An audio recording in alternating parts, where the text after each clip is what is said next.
Jaak, kõigepealt küsiks peale sellist võitlust ja rasket mängu, kuidas meeste tervised on, kuidas vigastustega lood on?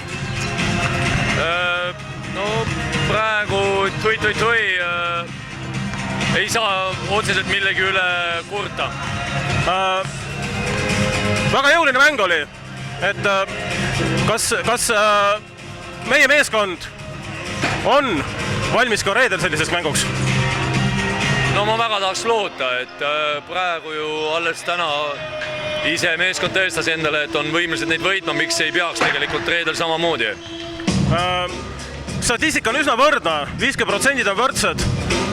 Mille pealt see võit tegelikult tuli? No pigem ikkagi oli, ma ütleks seekord küll, ma arvan, et võib öelda, et ikkagi kaitse pealt, et nagu näha vastased alla 60 punkti, et oli nagu selgelt, on palju asju, mida järgi aidata, aga oli ka märke, et asjad lähevad paremuse poole.